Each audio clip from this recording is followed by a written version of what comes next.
Bueno, ¿qué tal? Buenas tardes a todos. Mi nombre es Julieta Skamjak, soy la directora de la Biblioteca CEPAL. Y a partir de este año inauguramos este ciclo que se llama Conversatorio 2019, esperamos continuar el año que viene, y se llama El arquitecto y su libro. Y la intención es esto, generar este espacio para los arquitectos autores que nos donaron una obra a la biblioteca, un ejemplar de su obra, que puedan presentar y conversar con... Bueno, ¿qué tal? Buenas tardes a todos. Mi nombre es Julieta Skamjak, soy la directora de la Biblioteca CEPAL. Y a partir de este año inauguramos este ciclo que se llama Conversatorio 2019, esperamos continuar el año que viene, y se llama El arquitecto y su libro. Y la intención es esto, generar este espacio para los arquitectos autores que nos donaron una obra a la biblioteca, un ejemplar de su obra, que puedan presentar y conversar con los asistentes sobre la historia del libro, objeto de una obra de arquitectura, una obra de urbanismo o una idea intelectual. La historia, las anécdotas, el porqué, el tema o el libro. ¿Sí? Así que bueno, hoy lo tenemos al arquitecto Luis Grossman, que nos va a hablar sobre su libro Arquitectos, que tuvo muchos antecedentes en los suplementos de Clarín y de La Nación. Y sobre todo queremos agradecer al Consejo que nos permite y nos auspicia también este espacio, a la librería El Politécnico y a la librería Concentre, también, que colaboraron con donaciones para que después del conversatorio hacemos un sorteo entre los asistentes y se van a llevar 2 bolsas con regalos. Wow. Y también hay un regalo para él. Hay 2 regalos para el disertante. Así que bueno, los dejo con Oscar, que les va a leer, aunque lo conocen muy bien a Grossman, el currículum de Grossman, y empezamos con la charla, ¿sí? Bueno, muy bien, buenas tardes. Bueno, el arquitecto Luis Jacobo Grossman es graduado en la FAO de la Universidad de Buenos Aires. Fue becado por el rector de la universidad junto con 3 colegas por el más alto promedio de la carrera. Viajaron a Brasil de enero a marzo de 1956, recorriendo San Pablo, Río de Janeiro, Ouro Preto y Diamantina. Allí nació una amistad con Oscar Niemeyer. Formó el estudio Luis y Julio Grossman, arquitectos, cuya labor se extendió hasta 1997, año de la muerte de Julio. En ese lapso se hicieron obras para varias multinacionales como 3M Argentina, Givaudan, Sociedad Anónima, El Lili Argentina, Nobleza Picardo, entre otras. En los 10 años siguientes se realizaron obras con coautoría como la serie de la AMIA en Pasteur al 633, el proyecto y dirección del Centro Municipal del Distrito Centro de Rosario con Laureano Forero. Fue profesor titular de arquitectura en la FAO y la FADU, dictó cursos y conferencias en casi todas las provincias y en el exterior, en los congresos de la UIA de Chicago, Barcelona, Pekín, Torino, y Haifa, Torrevieja, París y Venecia. Fue jurado en numerosos concursos nacionales e internacionales. Fue por más de 30 años asesor y luego columnista en el suplemento de arquitectura del diario La Nación. Una selección de la columna Arquitectos se publicó en el libro del mismo nombre en el año 2003, en coautoría con Daniel Casoy, el arquitecto Casoy. Se editaron 5 tomos de arquitectos argentinos en el mundo. Durante 8 años, 2008 a 2015, fue director general del Casco Histórico de Buenos Aires. Sigue activo hasta la fecha. Así que bienvenido, arquitecto Grossman.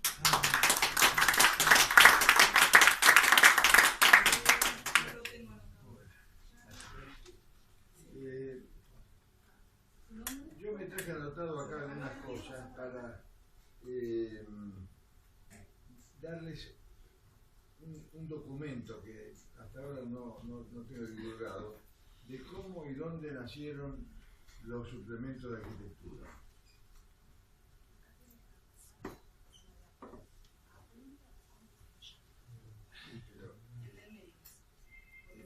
¿Qué pasa? Bueno, ¿para retroceder? No. Muy bien, gracias. Se trata de lo siguiente. Como el libro es una condensación, una colección de artículos publicados, calculan ustedes que el año tiene 50 semanas, fueron 20 años, son 1000 semanas, es medio difícil elegir entre 1000 artículos, pero de todos modos se eligieron 50 que gracias a Carlos Méndez Mujera, gran arquitecto y gran amigo, se editó junto con La Nación, es decir, el sello editorial es Infinito y La Nación. Bueno, pero primero quiero decirles cómo nacieron los suplementos de arquitectura, cosa en la cual modestamente tengo mucho que ver. Nosotros, como dijo recién Oscar en esa reseña, tuvimos una beca cuando cayó el gobierno de Perón. Es decir, yo me recibí en junio de 1955, fíjense, parece que fue ayer, y en septiembre cayó el gobierno de Perón. Por lo tanto, el plan de viaje de estudio que hacía el decanato lo habíamos rechazado porque teníamos que ir un grupo de todos los egresados que íbamos en un vuelo a Europa con el monumento a Eva Perón que se iba a levantar en la esquina del Museo de Bellas Artes, que era un monumento muy parecido al monumento a Lenin, eran concéntricos, con la estatua arriba casi invisible. Nosotros cuando dijeron tenemos que llevar el monumento, estaba hecha la maqueta, en general el estudiantado universitario no era peronista y nosotros tampoco, entonces decidimos no ir. Para mi sorpresa, cuando asume el nuevo gobierno, el militar, nombran rector a José Luis Romero, gran sociólogo y pensador, que decide otorgar 4 becas a cada facultad. Becas que eran económicas, viajamos en barco, en un barco carguero, Río Atuel, como éramos 4, nos dieron un camarote en un barco de carga. Pero ahora viene el tema al que me quiero referir. Nosotros cuando llegamos a San Pablo, que fue la primera parada oficial, porque el barco nos dejó en Santos, de Santos fuimos a San Pablo, y allí nos encontramos en el hotel con que había unos tipos con fotos, con cámaras y qué sé yo, que nos hicieron una serie de preguntas. Pensamos que era motivo de la exótica llegada de 4 jóvenes arquitectos argentinos, pero al día siguiente, al ir al desayuno, vimos el diario y había una página entera con fotos grandes nuestras y un comentario sobre lo que habíamos hablado. El diario se llamaba Folia da Mañana, el diario de la mañana, o la hoja de la mañana. Entonces, bueno, la sorpresa que yo, pero después, en los 2 meses y medio que duró el viaje, eso quedó en segundo término. Como yo era miembro aspirante, no sé si ahora existe eso, en la comisión directiva de la Sociedad Central, cuando yo volví, al poco tiempo le dije a Federico Ugarte, que era el presidente, digo, mira, esto, no sé si entonces uno lo tuteaba a Federico Ugarte, pero supongamos que le dije, mira, esto es un diario de San Pablo y saca una página de arquitectura. ¿Por qué no hacemos algo así? Es importante, en aquel entonces, les aviso, los carteles de obra eran todos ingenieros. Es decir, era muy difícil ver un cartel que dijera arquitecto. Tanto es así que después les voy a contar una anécdota que tiene que ver con eso. Muy bien. Entonces, acá viene la clave de todo este asunto. Cuando Perón o el peronismo incauta el diario de la prensa, creo que era el año 51, todo el personal de la prensa queda en la calle. Y entre ellos el jefe de redacción, que se llamaba José Luis,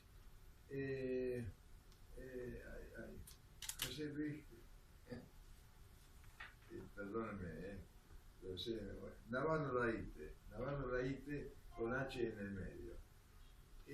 Navarro Laite quedó en la calle y no podía trabajar de nada que no fuera redactor y en ningún lado iban a tomar a un tipo que viene de la prensa porque era como una especie de baldón. O sea que entonces Federico Ugarte, que lo conocía, le ofreció ser gerente en la Sociedad Central de Arquitectos, cargo que no existía, porque la Sociedad Central desde ese momento era un club de amigos, era un club que estaba en la calle Paraguay 1535, un edificio muy lindo que todavía existe, mucho más lindo que el actual, pero después lo cambiaron por el de la calle Montevideo. Entonces, la cantidad de estudiantes que se recibían, lo primero que hacían al recibirse era ir a matricularse al consejo y hacerse socio en la Sociedad Central. Era una especie de rutina de recién graduados. Por eso la cantidad de socios aumentaba y un gerente venía bien. Muy bien. Cuando cae el gobierno de Perón en el año 55, al año siguiente ya le ofrecen a la prensa recuperar su edificio y su diario. Y entonces Navarro Laíte vuelve a la prensa. Entonces cuando yo le comento esto a Federico Ugarte, me dice, mira, vamos a ver, porque tenemos acceso a la prensa, porque Navarro Laíte está muy agradecido con los arquitectos y hacer una página de arquitectura no le va a parecer nada inapropiado.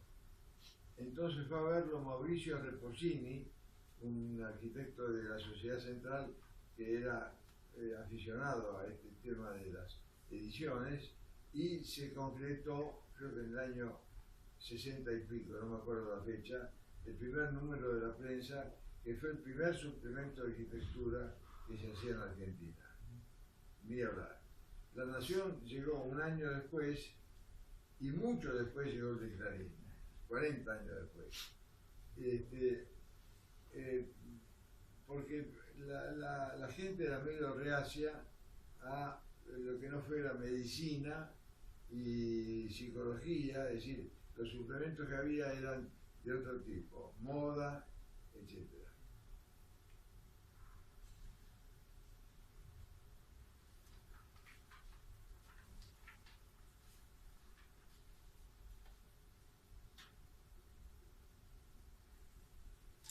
Yo conocía, viajaba de una manera muy especial.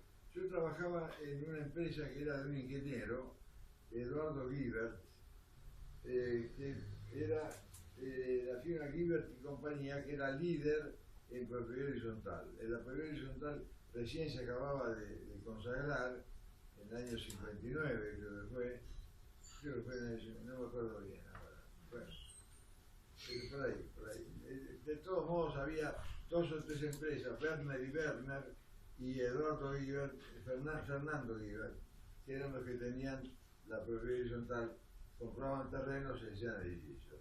Yo trabajaba ahí como jefe de proyectos y al salir del estudio me encuentro siempre en el palier esperando el ascensor con un tipo de anteojos gruesos y un rollo bajo el brazo y a veces con prismático colgado del cuello, me iba a la carrera, que era Daniel Viacaba.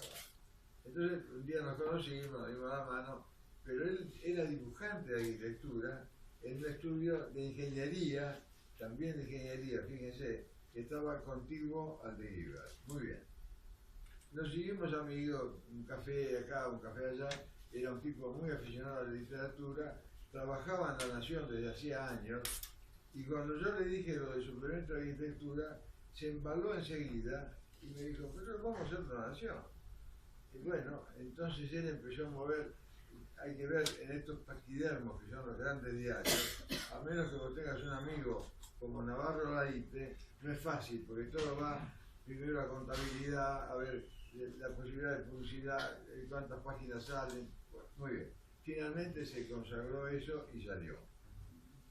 Yo no tenía nada que ver, yo era simplemente un consejero que viajaba, que no era arquitecto, era dibujante de arquitectura y periodista. Surfista, tanguero, un tipo fenomenal. Ya no existe. Bueno, un día él me pide que le escriba algo sobre una obra, porque ya empezaba a necesitar llenar páginas del diario, de la sección de arquitectura, que no tenía la misma digamos, cantidad de material que tienen ahora los suplementos como el de Clarín. Entonces yo escribí un artículo que se llamaba 4 casas, 4 casos, porque eran 4 casas que habíamos hecho en el estudio que eran totalmente distintas una de la otra. Para desgracia de un tipo como, no sé, Mario Botta, que hacía la misma casa en cualquier lugar del mundo, nosotros habíamos hecho una casa en Chivilcoy usando bóvedas de ladrillo a la manera de Dieste, pero con un detalle, no sé si era de Dieste, de poner listones en el encofrado para meter los ladrillos que no se muevan y al mismo tiempo quedaba la junta tomada. O sea, al hacer el decorado del hormigón quedaba la junta en bajo relieve que quedaba muy bien. Eso lo hicimos para un médico de Chivilcoy. A un ingeniero de Bahía Blanca le hicimos una casa, un ingeniero en petróleo, una casa en Bahía Blanca. A otro ingeniero le hicimos una casa en Vicente López y finalmente había una casa en una estancia en San Justo, provincia de Santa Fe. O sea que eran 4 ejemplos de casas con programas diferentes, materiales diferentes, porque no podías usar el mismo material de Buenos Aires en Vicente López en el medio del campo en Santa Fe. Muy bien. Ese artículo salió bien y me empezaron a pedir colaboraciones, porque yo nunca fui más que colaborador del diario, nunca tuve ningún cargo estable.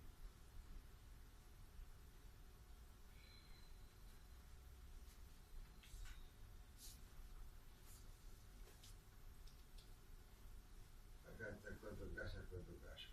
Bueno, después de eso se me ocurrió ofrecer al diario una columna semanal que yo bauticé Arquitextos, con X, o sea, textos de arquitectura, y fui a patentar el nombre a la calle, me acuerdo que era Talcahuano, había que pagar 15 pesos y lo registraban, y un día veo una revista de Córdoba que se llama Arquitextos, que olímpicamente la habían hecho y me confesó uno de los arquitectos que era socio de gramática, Urtubey, se llama Urtubey. Me dijo, mira, nosotros ni nos dimos cuenta, pues, a lo mejor le quedaba uno sonando de haber leído un día La Nación, porque eso pasó 15 años después. Yo hice la columna durante 21 años y fue muy interesante saber el destino que tenía esa columna, porque la idea mía, acá está Horacio De Witt, que fue miembro del equipo de arquitectura de la Nación, pero era el miembro más juvenil, cosa que todavía es, porque la idea era que lo lea todo el mundo, y efectivamente no existía el mail, no existía el WhatsApp, y recibíamos cartas manuscritas, por escrito de la máquina, de un farmacéutico, de una dentista de Villa Devoto, de un estudiante de Derecho de Avellaneda, o sea, nada que ver, no eran arquitectos, pero eran tipos que les interesaba lo que habían visto y hacían preguntas a veces pertinentes y a veces eran absurdas. Pero bueno, lo importante era que tratábamos de conseguir que el futuro cliente de un arquitecto supiera algo más que lo que puede saber un hombre vulgar de a pie, de la calle. Y eso le facilitaba el diálogo con el arquitecto, del mismo modo que las secciones de medicina de los diarios aclaran cosas sobre, no sé, la diabetes o el reuma, para que un tipo va a ver al médico y sepa cómo encarar la conversación con el médico. Bueno,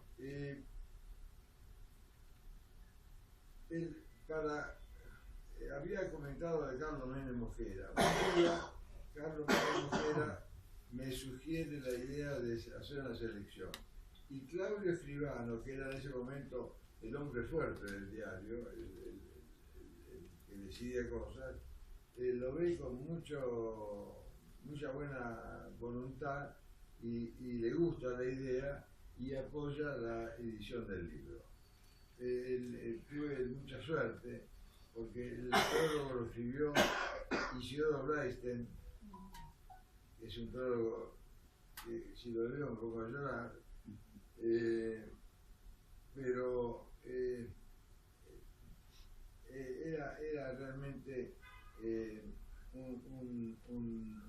algo de lujo, porque realmente no era común que un gran escritor, en este caso yo tenía con él una amistad muy especial.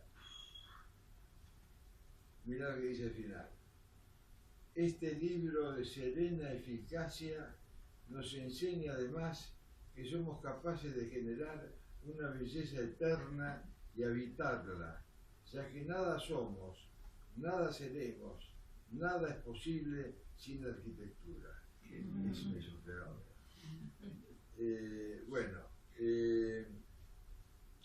El libro yo lo dividí en 3 secciones.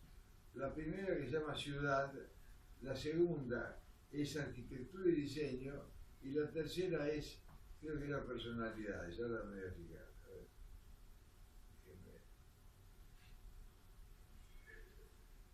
Personajes.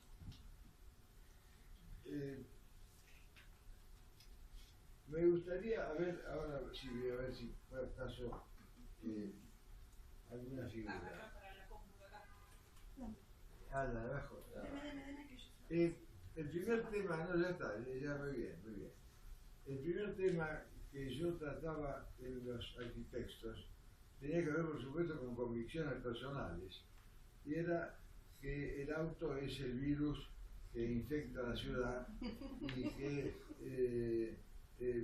estamos hablando hace 25 años, ¿no es cierto? Muy bien. Sí, tardé 2 horas y media en venir. ¿Cómo? Tardé 2 horas y media en venir. Bueno, Así que Ahí está.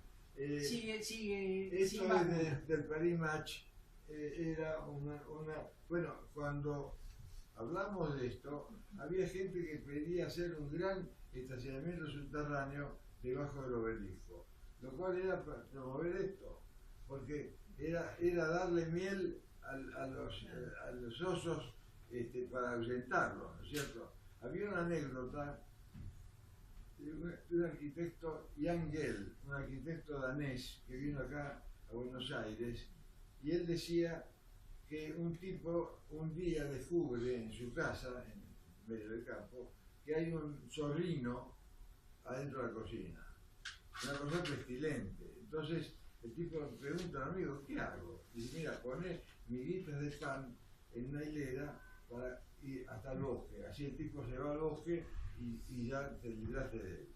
Bueno, el tipo lo hace y efectivamente el sobrino desapareció. A la noche siguiente había 2 sobrinos. Claro, el tema, eso es lo que nos pasaba a nosotros cuando Antico hace más estacionamientos en el centro. Después era como que va a tener muchos más autos de los que tenía pensados. Yo escribí un artículo, está en el libro, que se llama Peatones del Mundo Unidos. Era para usar una frase legendaria de la izquierda mundial. Pero porque el tema era precisamente la lucha contra la invasión del auto en la ciudad. Acá, por ejemplo, había un dibujo, que no sé si era de Leonardo, sí, es de Leonardo, donde él propone la ciudad, fíjate vos, estamos hablando del 1500, 1400 y 1500, niveles para que el piso esté a cargo de los peatones y los carruajes vayan por abajo. Vale la pena. 500 años. Claro, murió hace Sí. 500 años. Bueno, en cambio Brasilia es una ciudad que se hizo para los automóviles. Y por eso yo estuve 2 veces en Brasilia, una de las veces estuve con el amigo Ricardo Herbert, no ves un alma en la calle. Vos podés sacar fotos de Brasilia y no vas a ver una persona caminando, porque las personas están del otro lado del lago, en donde está la ciudad, que no fue la que proyectó Lucio Costa. Esta es Lucio Costa, ¿ves? Mirá los bancos, mirá, es un páramo, ¿no es cierto? Yo llamo a Brasilia un parque temático de arquitectura. Si un tipo se recibe y quiere ir a sacar fotos, anda a Brasilia y saca fotos, y total no vas a ver nada. Observen ustedes, díganme dónde ven una persona. Pero esto que está del otro lado, eso es la ciudad que parece el Caballito o un barrio de Buenos Aires. Eso es donde viven 2,5 millones de personas, porque Lucio Costa, con esa mentalidad de la Carta de Atenas absurda, una mentalidad, viste, mesiánica de la época del socialismo racionalista, decía que Brasilia tenía que tener 500.000 habitantes, lo cual era estar absolutamente, como decir, para no decir en pedo, borracho. Porque un tipo sabe que una ciudad es un organismo vivo. Entonces, ¿cómo podés decir va a tener 500.000 habitantes si al día siguiente da a luz la esposa de un tipo y la tiene 500, 1.000, 500.000, 1? No puede ser. Entonces, la gente se va a vivir del otro lado, cruzan el lago a la mañana en lanchas y ahora han hecho un puente para ir a trabajar a la ciudad de Brasilia. Yo digo ciudad de Brasilia y insisto que Brasilia no es una ciudad. En el otro extremo están los centros urbanos que yo diría saturados, es decir, las grandes ciudades. Esto pasó en Berlín, cuando Berlín tenía el muro divisorio, había un Berlín de fiesta y un Berlín de velorio, digamos, ¿no? El Berlín occidental era como se ve esto es, creo que es el Square, ¿cómo se llama? El de Nueva York, ¿no? Times Square, sí. Bueno, el cartel empieza a ser tan invasivo que yo comentaba en la columna que en la avenida 9 de Julio a nosotros nos bocharon un proyecto porque se pasaba 1,5 metros de altura, límite, y hay un edificio, varios edificios que tienen arriba un cartel de 10 metros de altura y nadie dice nada, pero ese cartel equivale a que el edificio tuviera 10 metros más de altura, porque proyecta sombras y crea cortes con el paisaje urbano, el skyline, que no estaban previstas.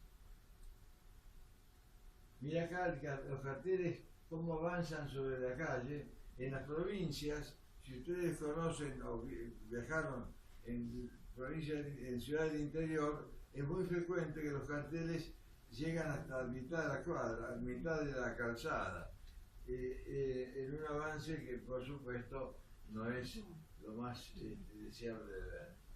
Bueno, el otro tema que yo toqué con cierta reiteración era el no lugar. Este amigo mío que escribió el prólogo, Isidoro Blaisten, había traído de París un librito que se llamaba, te digo enseguida cómo se llamaba, algo de la alteridad. No lo tengo acá. Ese librito en francés lo trajo y yo me entusiasmó mucho. Era de un autor llamado Marc Augé se escribe, que era una teoría según la cual él definía el lugar como un sitio con el cual uno tiene relaciones sensoriales, sentimentales e históricas. Es decir, para decirlo de una manera simple, el café de la esquina es un lugar. En cambio, una autopista, una cabina telefónica, una estación de subterráneo o una parada de colectivo no son lugares, son no lugares. Entonces, lo que pasaba, lo curioso, era que en la ciudad crecían mucho más los no lugares que los lugares. Por eso yo proclamaba en la nota, en mis notas semanales, lugarizar la ciudad, es decir, crear más lugares en la ciudad, en vez de crear no lugares, que era lo que ahuyentan al personaje que quiere habitar una ciudad confortable. Y esa Claro que lo, va a ser tal vez la consecuencia del nuevo código Que haya no lugares, Sí. puede ser. Es decir, el establecer, por ejemplo, una línea de edificación como límite, que no se puede ni retroceder generando espacios privados entre edificios. No se puede retroceder. No, por lo tanto, ahí tenés un hueco que podría ser un lugar interesante al que convergen los laterales y demás, pero está excluido. Y bueno, se va a transformar en una colección de cajas de zapatos alineados. precisamente yo quería apuntar lo siguiente, que en este caso producir un no lugar es solamente una senda de tránsito continuo y no se genera un lugar, o más bien dicho un espacio, de detenerse, de observar, de encontrarse o de hallarse Claro. varias veces de manera familiar, ¿no? Y esa es la clave de la ciudad. La ciudad es justamente un lugar donde vos tenés factor de sorpresa. ¿Por qué yo detesto los countries o los barrios cerrados?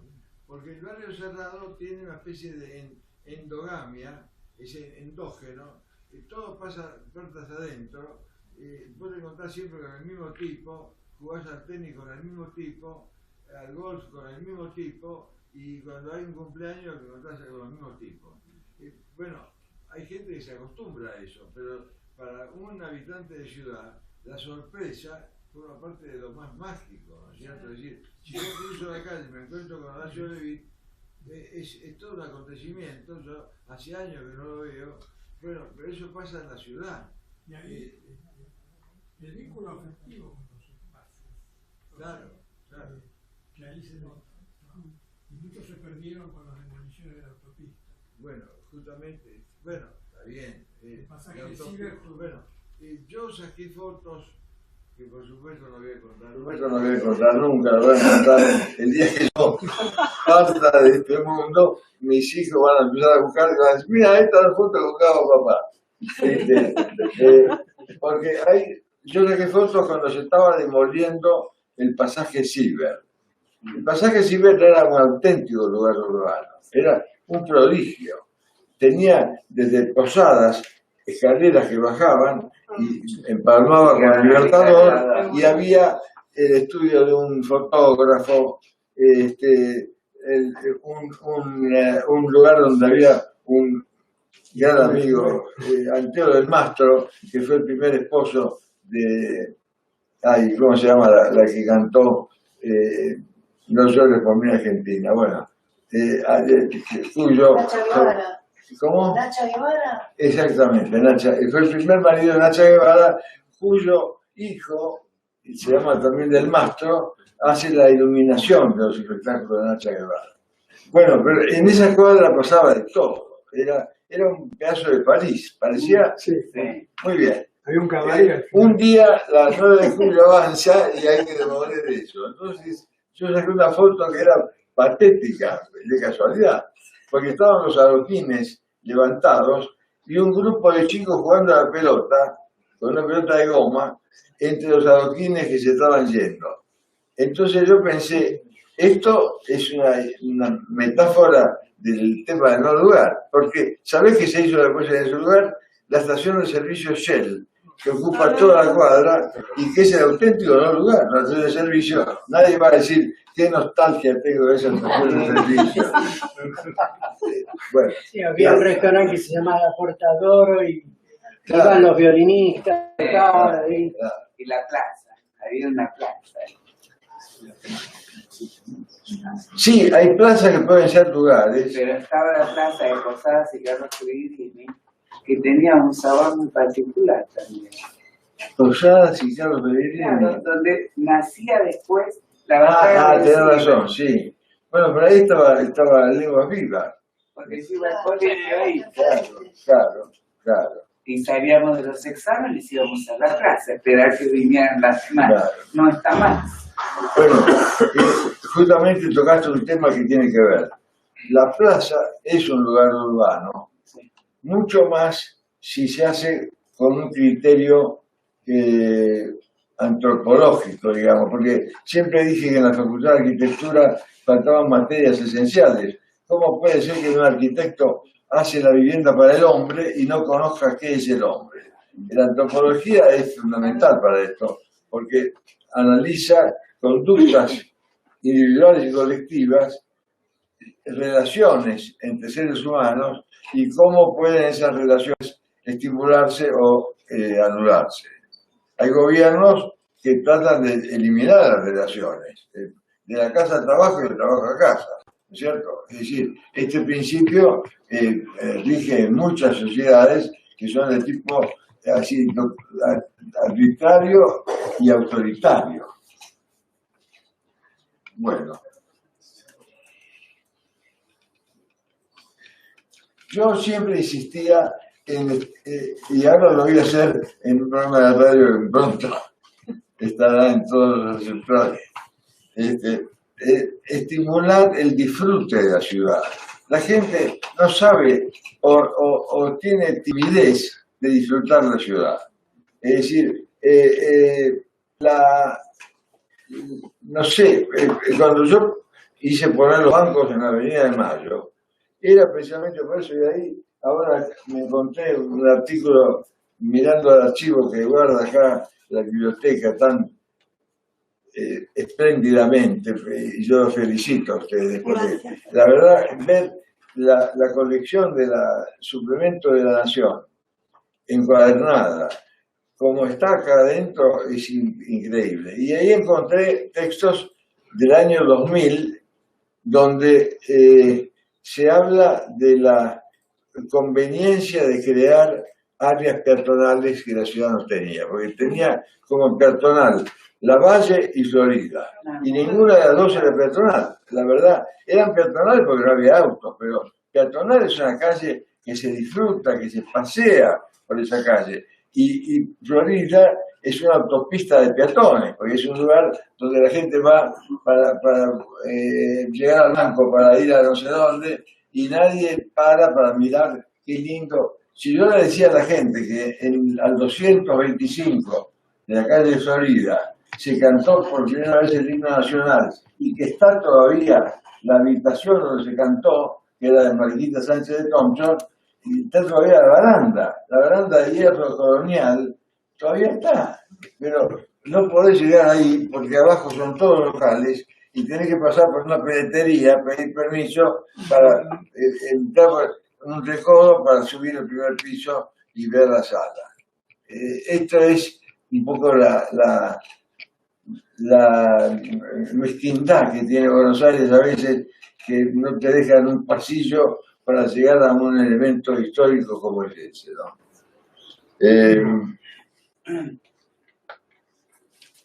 Bueno, aquí tengo algunos ejemplos de varios cafés. Creo que está el Margot. Nosotros, acá hay varios amigos de un grupo que nos reunimos todos los domingos en un café en el centro de Buenos Aires. Y creo... Esa es la Perla del Caminito. Sí, este es el Margot.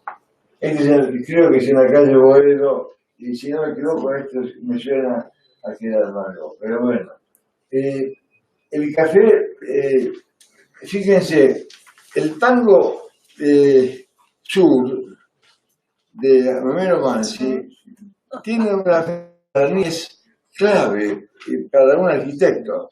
Él dice sur, paredón y después sur, una luz de almacén. Esa frase implica algo que decía recién aquí cuando el nuevo código contribuye porque los conjuntos de vivienda que hicieron todos nuestros antepasados, Goldenberg y todo lo demás, eran conjuntos de vivienda donde no había un almacén, no había una esquina con un comercio y una farmacia. Había que salir del barrio para ir a buscar una farmacia porque era pecado poner un negocio en un conjunto de vivienda que era, viste, de interés social. Y no es de interés social tener una farmacia o un kiosco de revista. Cuando fui a visitar a mi amigo ya fallecido, Osvaldo Gieso, que en ese momento se había mudado de su conventillo personal en la calle Cochabamba al piso 21 de del Puerto Madero, yo le pregunté, Osvaldo, ¿qué haces acá vos? Porque vos vivías en medio de San Telmo, tenías ahí el café de la esquina, el restaurante, ¿qué haces acá? Y no sé qué hago acá. Porque había una mujer ahí que intervino y dijo, no, dentro de poco van a poner un kiosco acá, a una cuadra. Como una conquista, ¿viste? Porque, y en San Telmo tenía una suerte de galería de arte. Sí, claro.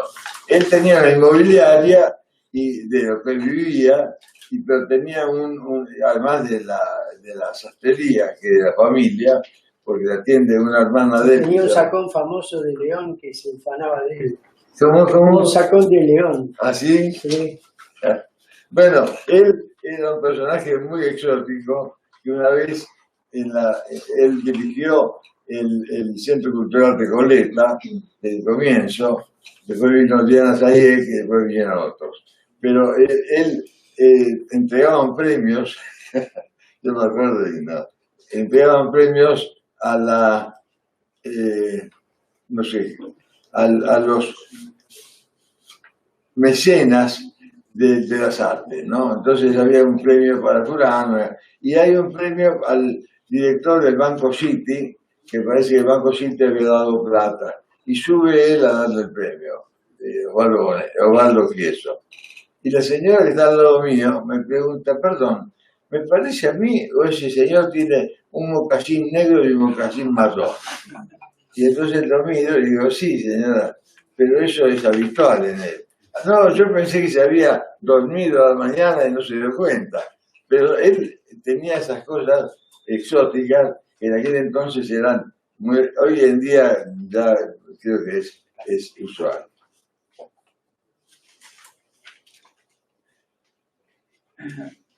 Bueno, perdón. Esto, ¿cómo era para proceder? El de abajo.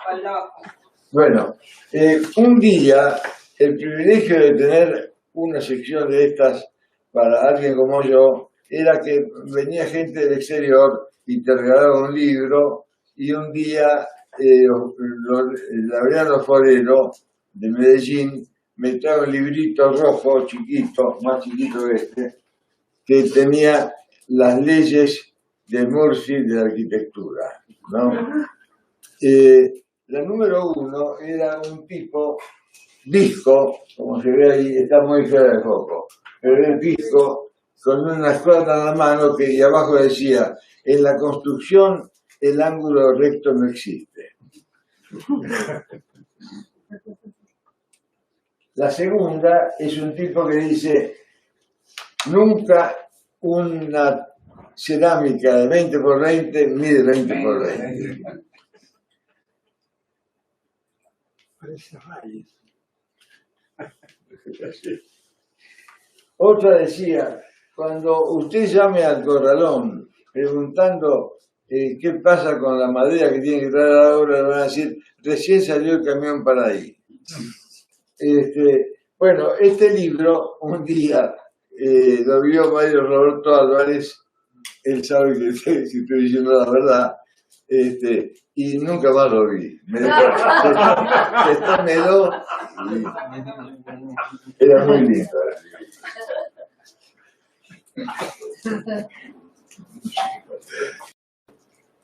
Bueno, El Malva.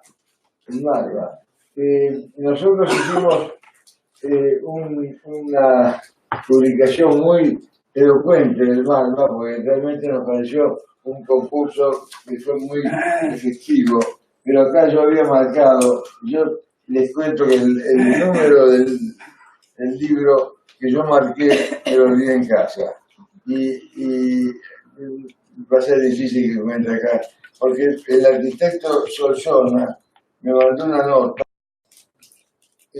acerca de ese concurso, en la cual él tenía razón, y yo también tenía razón, porque él decía que, acá está,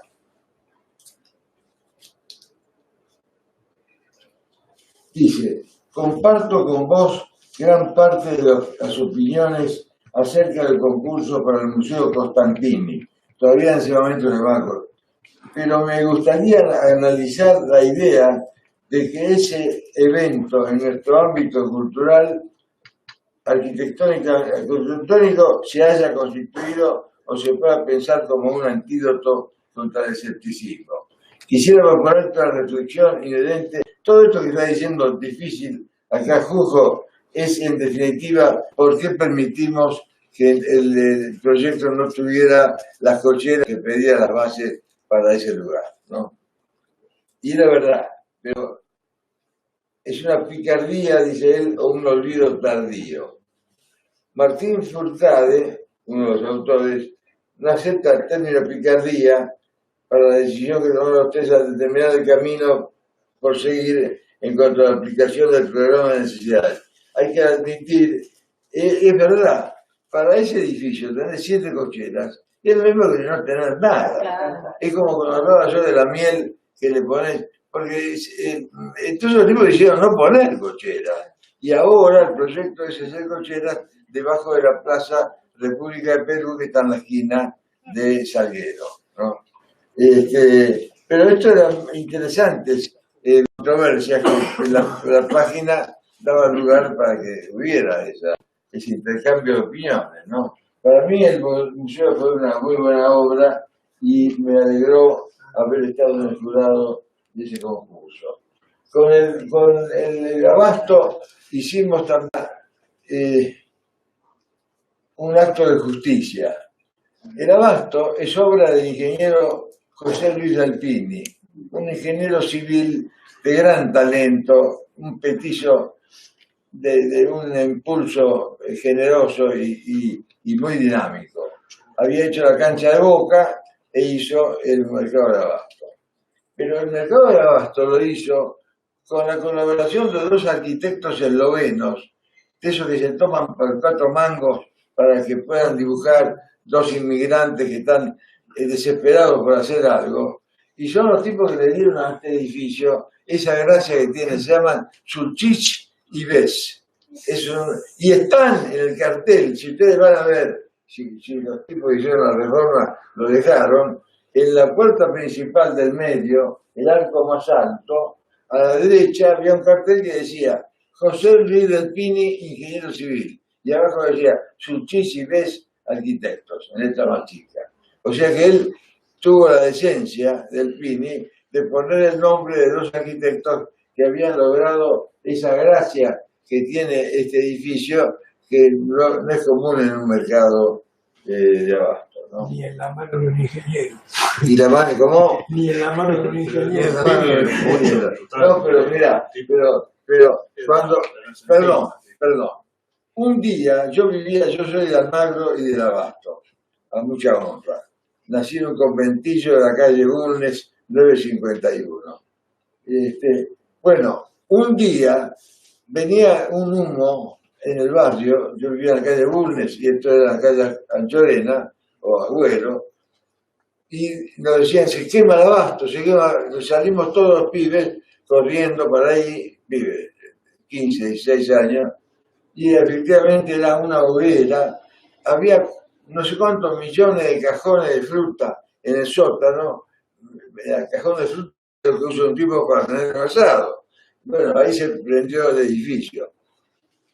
En un momento dado vi un grupo de gente alrededor de alguien, un petizo que hablaba. Eran periodistas y el petizo era José Luis Delpini, a quien le preguntaban, arquitecto, ingeniero, ¿cuánto tarda en caerse esto?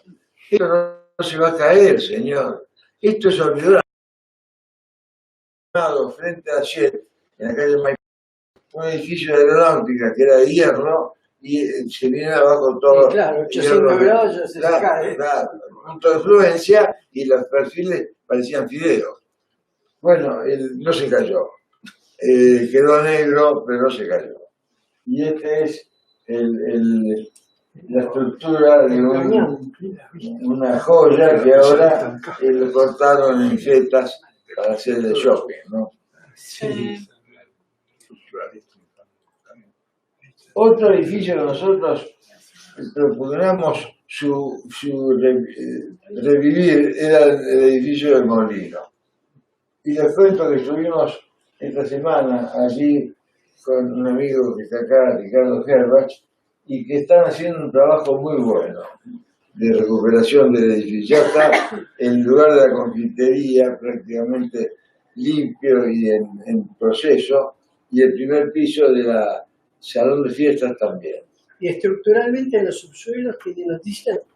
No, está en orden. No, el subsuelo tuvo una filtración de un caño que lo inundó, pero era un caño de obra sanitaria que había que arreglar, nada más. Pero no está bien. Es un raro caso el edificio que empieza de hierro y termina de hormigón.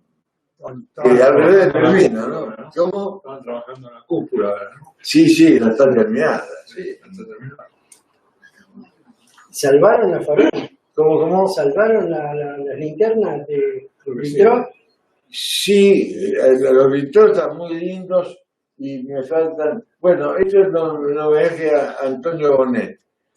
Estos dibujos son de Antonio Bonet, un arquitecto catalán, que junto con Ferrari y Kurchan, de ahí viene BKF, Bonet, Kurchan, Ferrari Alloy, inventaron un mueble que es famoso en todo el mundo, que está en el MoMA, en el Museo de Arte Moderno de Nueva York y en muchos lugares. Este dibujo los hizo Antonio Bonet y yo los puse en la columna. Y con esto voy a terminar, porque creo que estoy pasado de tiempo. Me pasé, ¿por qué no me dijeron? Porque está muy interesante. Nosotros también aprendemos. Perdón, no. No, bueno, no hay problema. No, porque esta gente se tiene que ir. No, está bien. No pasa nada.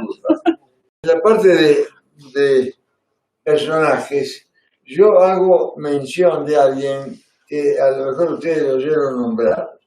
Se llamaba Ludwig Wittgenstein. Wittgenstein se escribe con W y doble T. Un muchacho hijo de un gran siderúrgico austríaco radicado en Viena.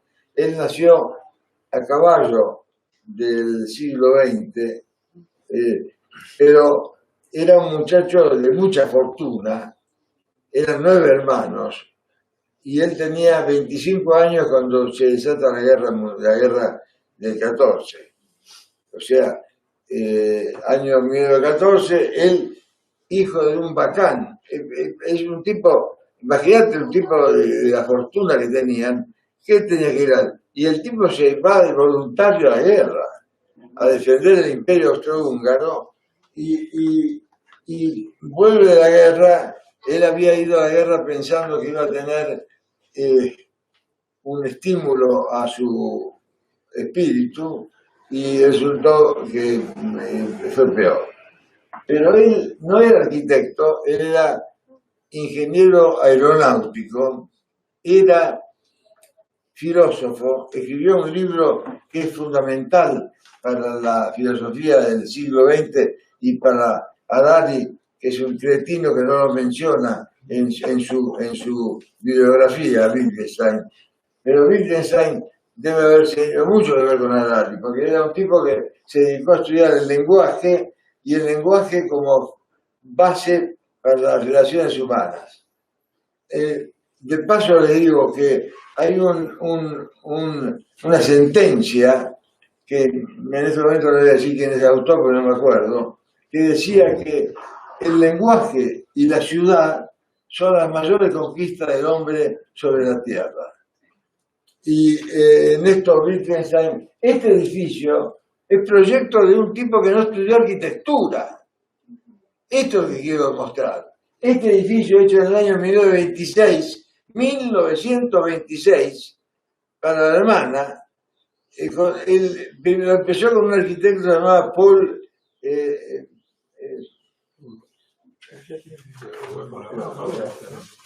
la edad tiene esto a veces, la falla de la memoria. Paul Engelmann creo que era, pero se peleó con él por... ¿Cómo se llama aquel tipo? ¿Dónde está ese edificio?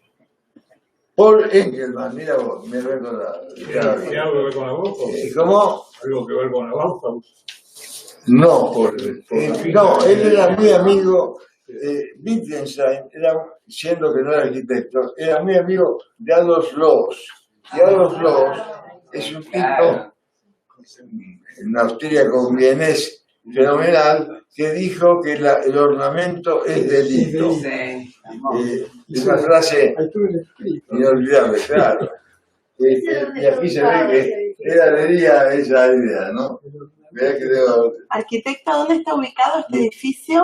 ¿Cómo? Ese edificio, ¿dónde está ubicado? Está en Viena, muy cerca del Danubio, y el edificio para una hermana. Mirá, el edificio de 3 pisos, planta baja y 2 pisos, se ve que al muchacho la planta no le faltaba. Pero la planta, mirá la planta, la manera de organizar la planta con la entrada y la escalera atrás, él escribió el libro más importante de él, se llama Tractatus Lógico Filosófico. Ese libro influyó en Karl Popper, en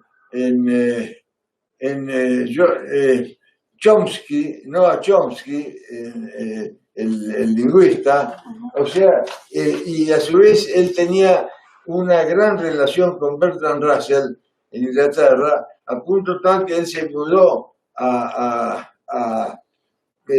Cambridge y estuvo ahí, murió finalmente en Inglaterra. Murió a los 62 años, no vivió mucho tiempo. Pero miren lo que es la arquitectura de un tipo que no es arquitecto. Como yo en la facultad daba, mirá, el año 1926, subrayo esto, ¿no? Se ve que el tipo conoce la obra de la Bauhaus. Sí, claro que sí. Bueno, yo lamento mucho haberme pasado de tiempo, no me di cuenta. Había calculado que esto iba a durar 1 hora y media y me duró 2. Lamento, Harry. No, por favor, es un honor recibirlo.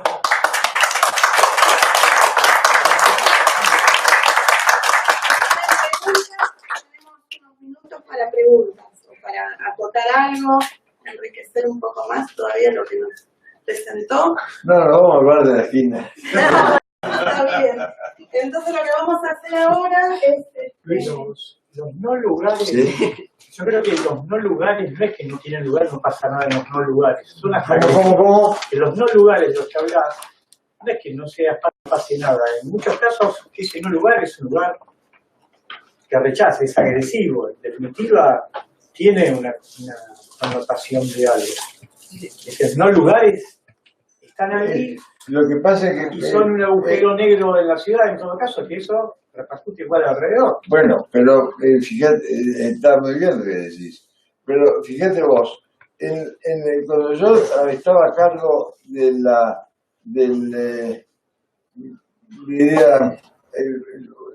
Montserrat y San Telmo, había a la altura de la calle Defensa un paso de autopista que pasa por arriba. Yo propuse hacer debajo de la autopista un centro comercial de la juventud que estuviera abierto con luz las 24 horas del día y un lugar para gente mayor. tipo Ponte Vecchio, así, pero en San Telmo. Por ejemplo, claro, porque me había contado Gandelsonas que ellos habían hecho en Brooklyn un lugar juvenil. Me mostró la foto que era todo de cristal y yo le dije, pero tío, me gustan loco, esto la gente lo rompe a pelada. No, en Brooklyn un tipo quiso tirar una piedra y los negros que estaban adentro lo agarraron del cogote y le dijeron, flaco, esto es nuestro.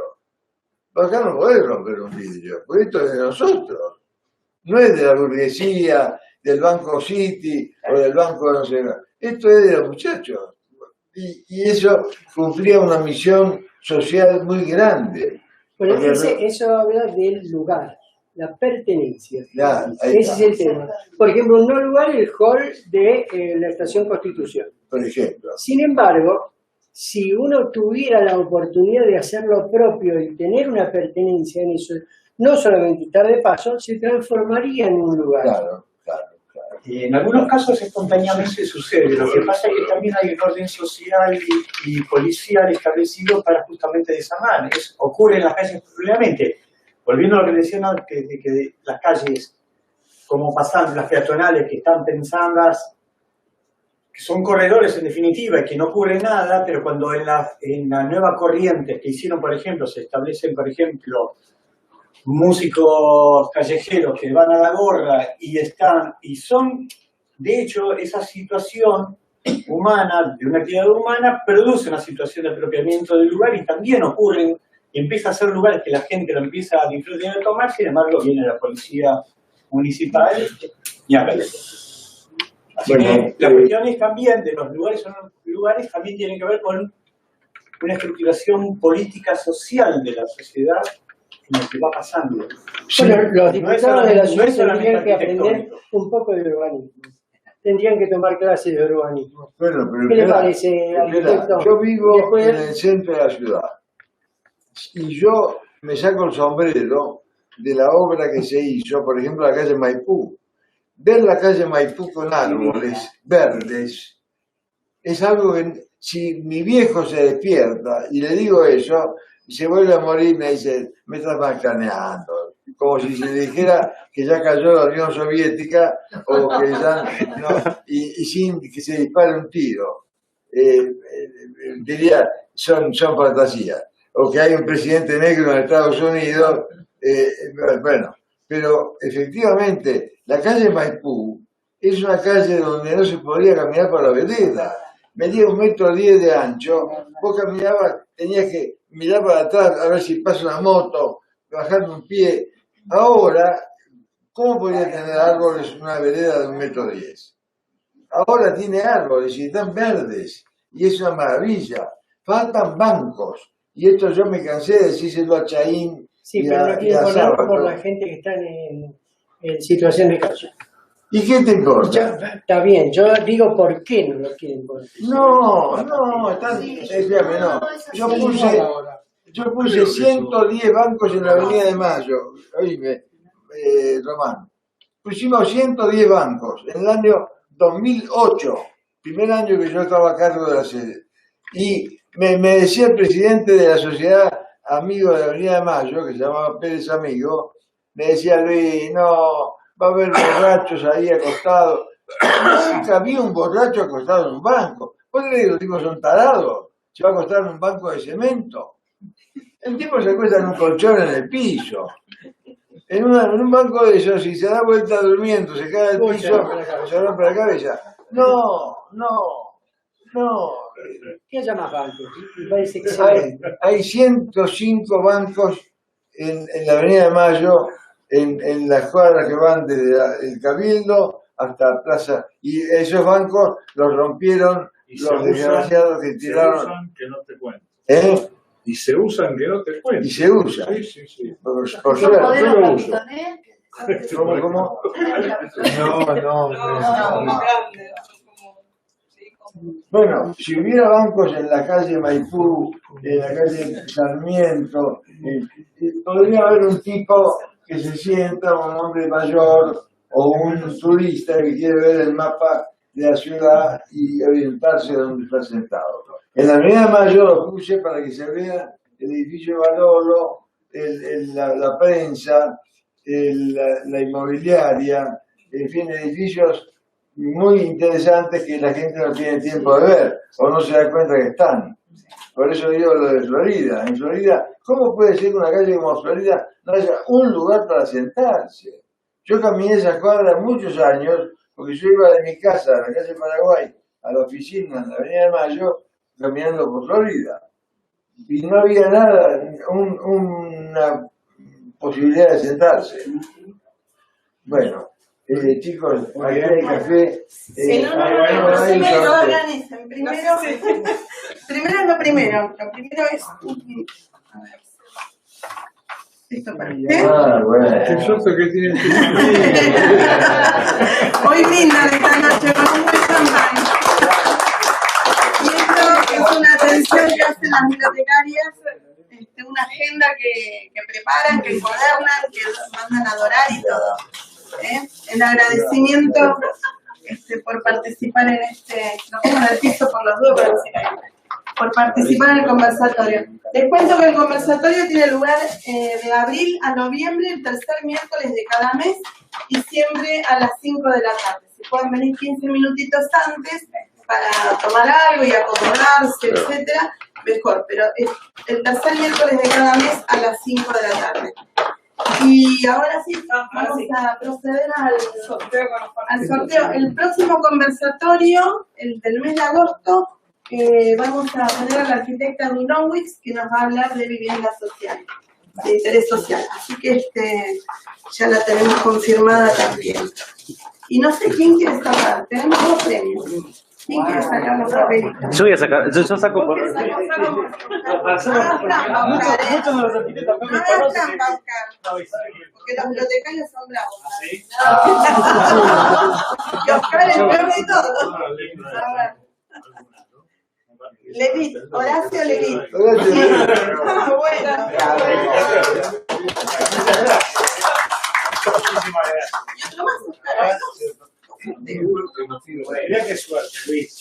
Y bueno, tienen la biblioteca a su disposición cuando quieran. Así que... Y Prestia, Mieta Prestia.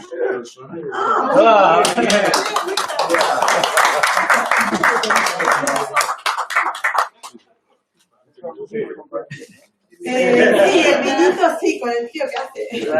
Bueno, sacaste una foto. Y ahora los invito a los que quieran tomar algo, un café, Coca-Cola. La foto final, se me pone todos acá mirando para allá. Bueno, así es, que sacamos la foto grupal. El disertante en el medio, al medio.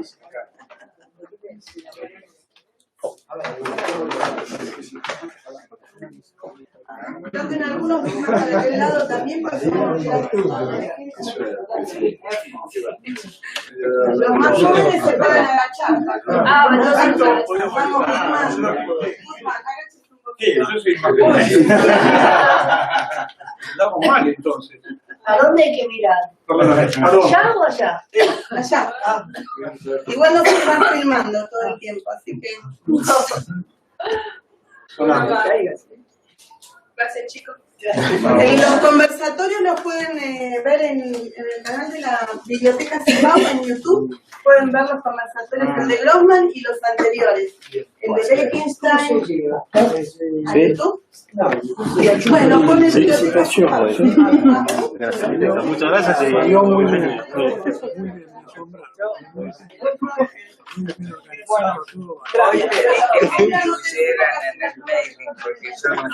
Ah, perfecto.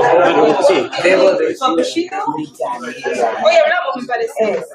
Sí, ya, sí, hablé con Luciano también. Fíjese en el spam, me dijo, cualquier cosa. Quiero ver si consigo colarme felicitaciones. Gracias. Hay que un café más, arquitecto, ya.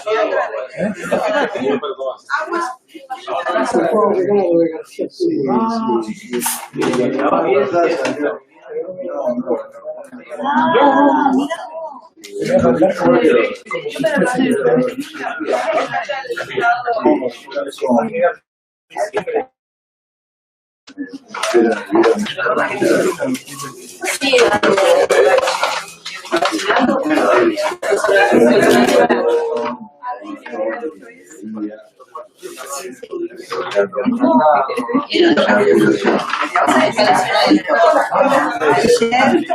Le regalaron el máximo empieza a llegar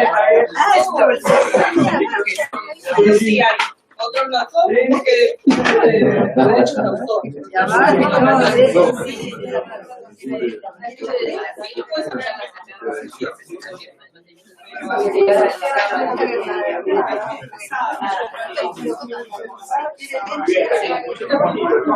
vos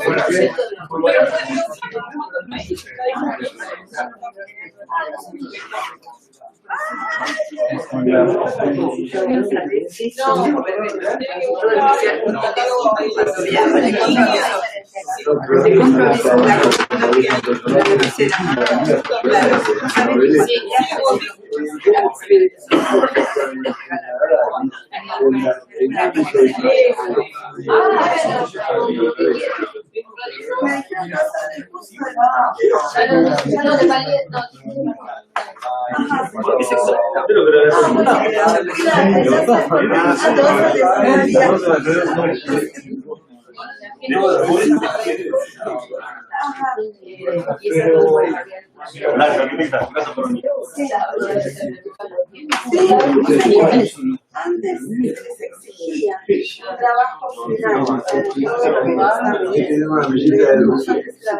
y entonces lo mandaban acá a la biblioteca y nos iban esperando tratábamos de tener todo. No siempre. no, igual la WhatsApp.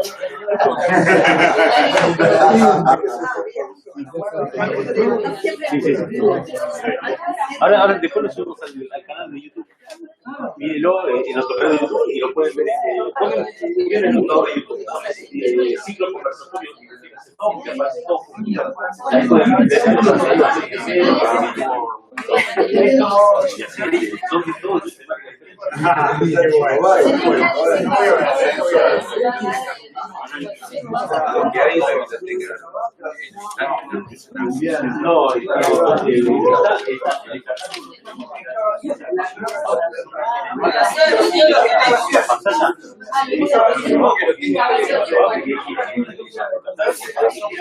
y ahí abajo le dice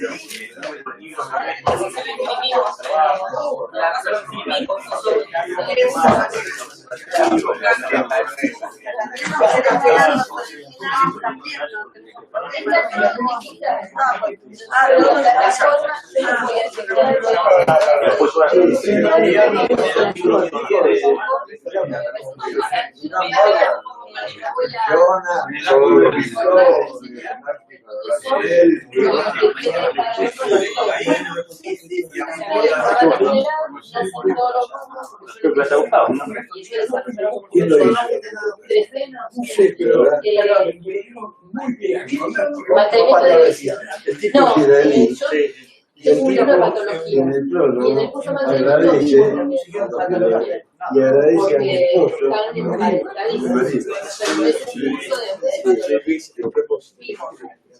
las patologías, vimos la ley de seguridad edilicia y la ley de evacuación.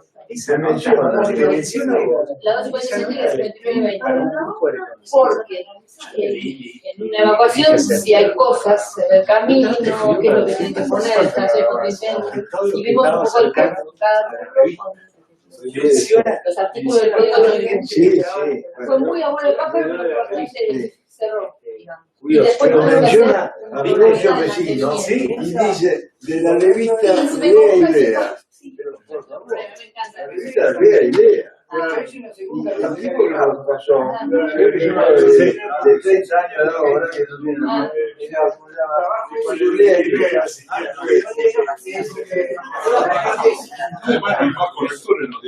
Yo trabajo.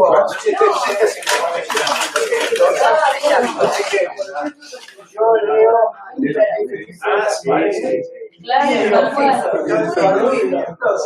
Bueno, eso es un poquito lo de la idea que tengo.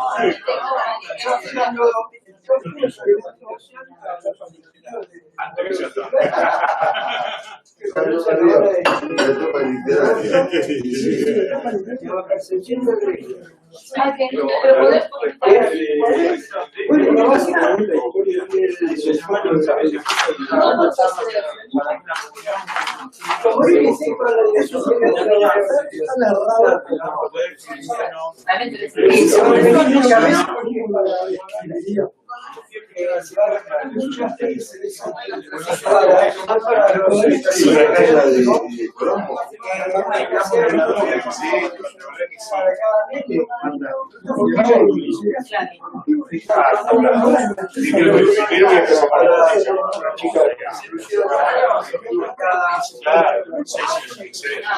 voy a llamar, es muy interesante porque